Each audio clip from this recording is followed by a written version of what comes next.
பிளாசி முதல் செங்கோட்டை வரை உரை ஓவியம்.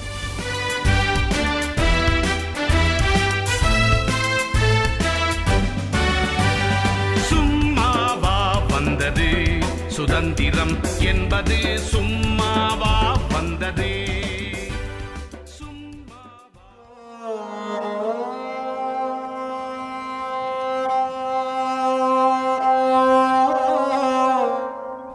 கிழக்கிந்திய கம்பெனிக்கு சென்னைதான் ஆரம்ப புள்ளியா என்ற கேள்விகளுடனே அந்த சிறுவன் என் முகம் நோக்கினான். அது 17ஆம் நூற்றாண்டின் மத்திய பகுதி. தென்னாட்டில் சந்திரகிரி அரசருக்கு உட்பட்ட சிற்றரசாக இருந்த பூந்தமல்லியை ஆட்சி செய்தான் சென்னப்ப நாயக்கன். அவனிடம் இருந்து பிரான்சிஸ் டே என்ற ஆங்கிலேயன் கிழக்கிந்திய கம்பெனியின் சார்பாக ஒரு வியாபார குடவுன் அமைக்க வேண்டும் என்று சொல்லி கூவம் நதிக்கரை ஓரத்தில் இருந்த மதராஸ் பட்டினத்தில் பெரிய அளவில் இடத்தை வாங்கினான். அதன்பின் படிப்படியாக அந்த நிலப்பகுதி வளர்ந்தது. அடுத்த ஒரு நூற்றாண்டில் இந்தியாவின் பெரும்பான்மை நிலப்பகுதியை கபளீகரம் செய்யும் அளவுக்கு அது பெரிதானது. இதற்கு முக்கிய காரணமாக அமைந்ததும் அந்த பிளாசி போர் தான்.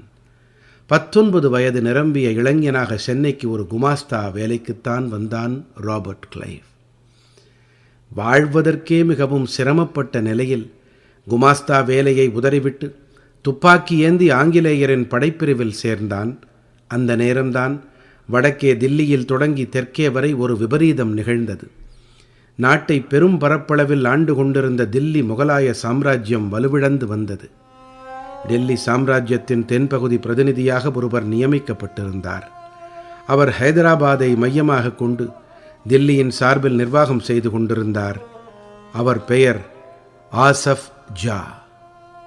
தில்லி சாம்ராஜ்யம் பூசல்களால் சரிந்து வருவதைக் கண்ட ஆசஃப் ஜா ஹைதராபாத் நிஜாமாக தன்னை அறிவித்துக் கொண்டார்.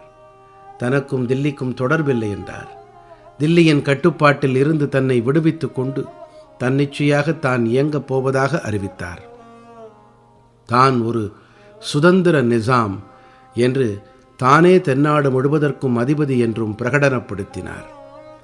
ஆற்காட்டை தலைமையிடமாக கொண்டு இயங்கி வந்த கர்நாடக பிரதேசத்தின் மீதும் உரிமை பாராட்டினார். பணப்பித்தும் மண்ணாசையும் அதிகம் கொண்டிருந்த ஆசஃப் ஜாவினால்தான் நான் பெரும் இக்கட்டில் சிக்கிக் கொண்டேன்.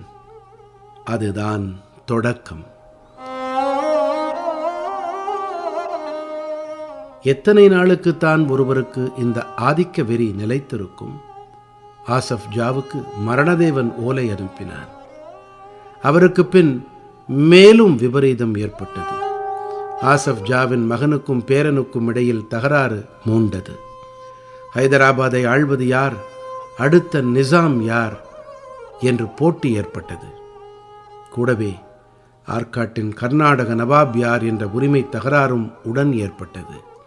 அதன் விளைவு ஆற்காடும் ஹைதராபாதும் பிரிந்து நிற்க அப்போதுதான் உள்ளே நுழைந்தார்கள் இங்கே கூலிப்படையினராய் காலூன்றியிருந்த பிரெஞ்சுக்காரர்களும் ஆங்கிலேயர்களும். அப்படியெனில் நிசாம் நவாப் உரிமை சண்டையில்தான் அந்த போர் ஏற்பட்டதா? அதனால் என்ன விளைவுகள் ஏற்பட்டன தாயே என்று கேட்டான் அந்த சிறுவன். பிரெஞ்சுக்காரர்களுக்கும் ஆங்கிலேயர்களுக்கும் இடையில் இருந்த போட்டி, அதனால் ஏற்பட்ட அரசியல் குழப்பம் என அவனுக்கு சொல்லத் தொடங்கினேன்.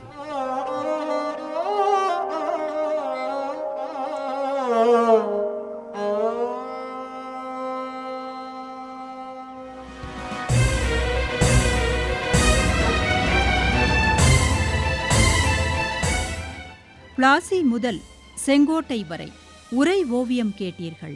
போரிலே இறங்கிவிட்டால் இன்னல் சூழும் தெரியும். பெற்ற தாய் பசித்திருப்பாள், பிள்ளைக்கது புரியும். அன்னையர்க்கு அன்னையார பாரதியின் துயர் துடைக்க அன்னை தானை அழித்துக் கொண்டோர் எத்தனையோ எத்தனை. படைப்பு சென்னை வானொலி நிலையம்.